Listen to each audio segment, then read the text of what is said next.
کی آغوش میں طوفان میں ہے، چین کے شہر مراکش کے بیابان میں ہے، اور پوشیدہ ہر مسلمان کے ایمان میں ہے۔ وہ نبی پاک کا نام ہے، وہ جو نہ ہو تو فخر کرنا یہاں سے ہمارے بزرگوں نے سکھایا ہے۔ میں آپ کو بتاؤں جنگ احد کی ایک ایسی عظیم بات، اللہ اکبر، دو باتیں رکھوں گا۔ دو صحابہ بہت جن کو ہم کہتے ہیں نا بچپن کے بہت قریبی ساتھی، ویسے حضرت سعد بن ابی وقاص اور عبداللہ بن جہش، یہ دو بہت قریبی ساتھی تھے، اٹھنا بیٹھنا ہنسی مذاق ساری چیزیں ان کی بہت قریبی تھے۔ دوسرے دن احد کے میدان میں رسول پاک صلی اللہ علیہ وسلم جانے والے، فجر کی نماز پڑھ کر رسول کریم صلی اللہ تعالی علیہ وسلم نے اعلان فرمایا، لیکن یہ دونوں ساتھی دیکھو میرے عزیزوں کہاں جا رہے ہیں، کھیلنے کے میدان میں نہیں، دوسرے دن جنگ کے میدان میں۔ اس وقت دونوں قریبی دوست آئے، کہا چلو بیٹھتے ہیں، بیٹھ گئے، کہا کہ مصلی بچھا کر اپنی اپنی دعا کر دیں، کل جنگ کے میدان میں اترنا ہے، دعا کر رہے ہیں۔ حضرت سعد بن ابی وقاص اور عبداللہ بن جہش، نام یاد رکھو میرے عزیز، حضرت عبداللہ بن جہش کہتے ہیں میں دعا کروں گا تو آمین کہے، اور سعد بن ابی وقاص کہتے ہیں میں دعا کروں گا تو آمین کہے گا۔ دونوں دعا کر رہے ہیں، ایک دوسرا آمین کہے گا۔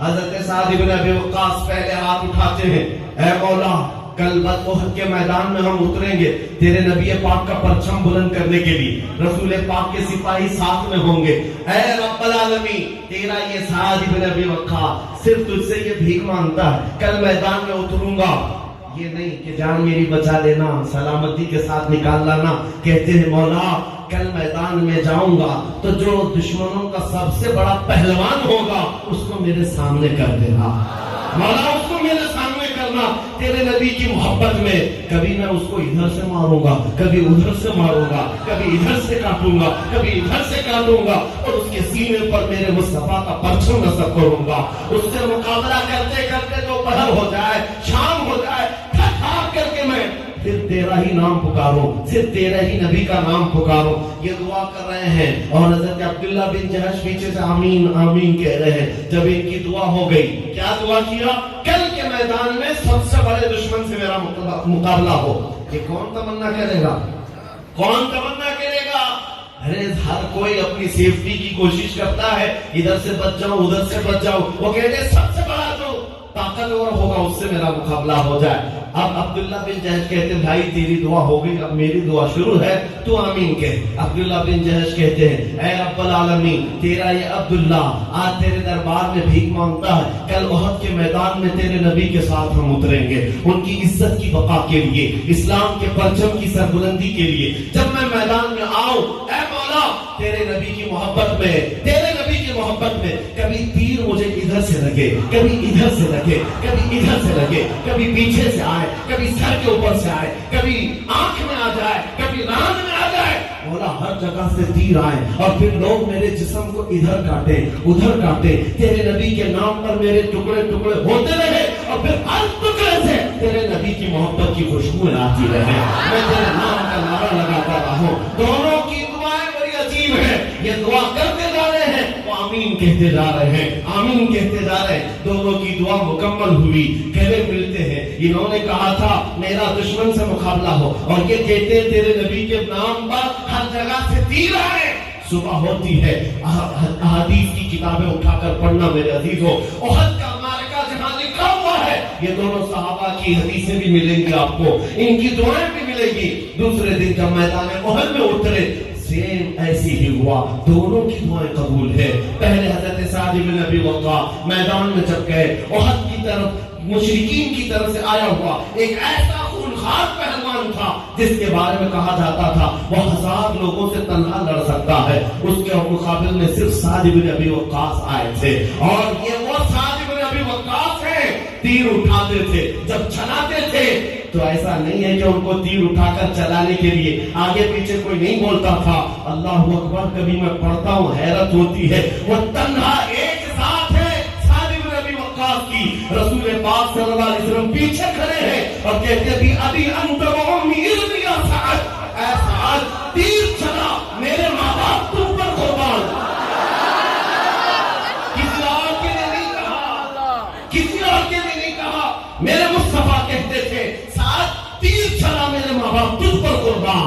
پوری دنیا کہتی ہے اے اللہ کے نبی میرے ماں باپ آپ پر قربان. سعد بن ابی وقاص تیر اٹھاتے ہیں, اللہ کا رسول کہتا ہے میرے ماں باپ تجھ پر قربان, تیر چلا. جب رسول پاک کی بات ہوگی تو پھر تیر کیسے چلے گا اور کیسے کہاں جائے گا. سعد بن ابی وقاص کے تیر چلتے تھے, ایسی ہوائیں چھوڑتے جاتے, ایسی بجلیوں کی طرح کونتے جاتے. ان کفار مشرکین کی صفوں میں ایسا نظام درہم تھا, جو دشمن آیا تھا ان کی دعا کے مطابق اس کو ادھر بازو سے زخمی کیا, ادھر بازو سے زخمی کیا, سامنے سے کیا, پیچھے سے کیا, اور یہاں تک کہ وہ زخموں سے جب گرا اس کے سینے پر جا کر پرچم اسلام لگایا, کہا رب العالمین بلند ہو تیرے نبی کا پرچم. یہاں تو کہنا بنتا ہے لبیک یا رسول اللہ.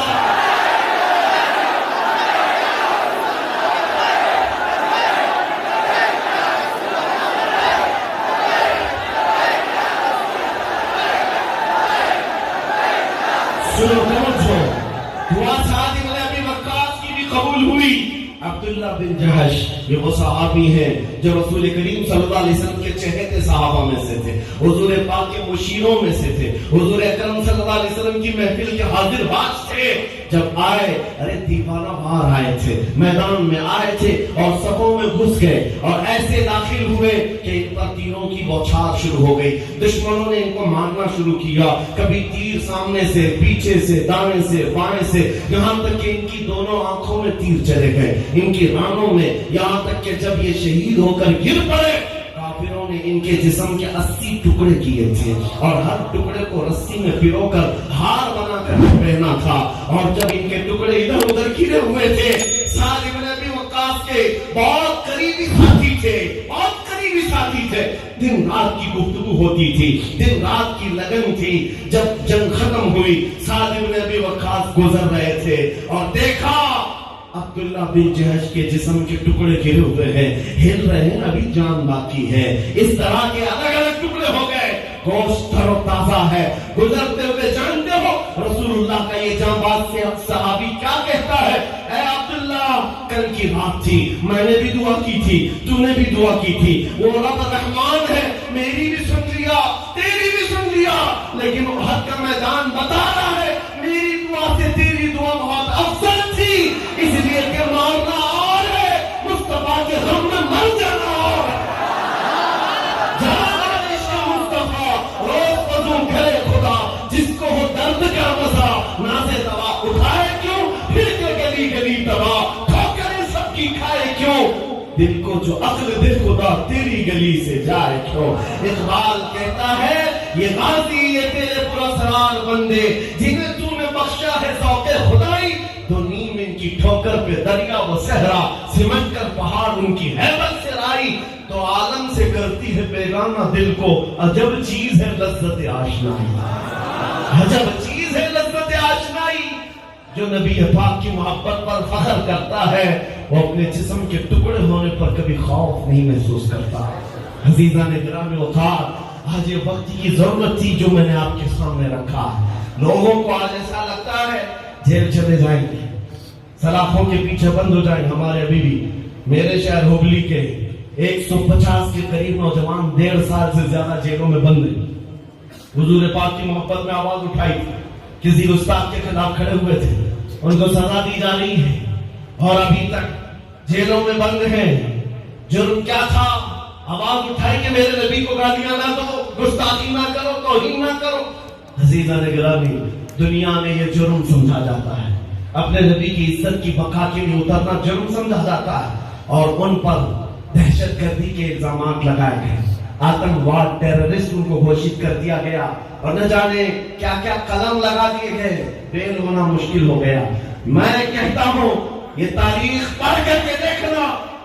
سید مظفر حسین کچھوچوی رحمت اللہ تعالیٰ نے, کچھوچا کے بزرگ تھے, جب ان کو جیل میں قید کیا گیا تھا انہوں نے ایک شعر کہا تھا, وہ بہت بڑا میرا فیورٹ شعر ہے. انہوں نے کہا تھا مظفر کو مقید نہ سمجھ اے سیار, یہ میری اسیری بھی سنت آبائی ہے, میری اسیری بھی سنت آبائی ہے, میرے آبا و اجداد کی سنتوں میں سے ہے. اے میرے عزیزوں، ان صحابہ کی باتیں کیسی جن کے دل میں لذت آشنائی تھی.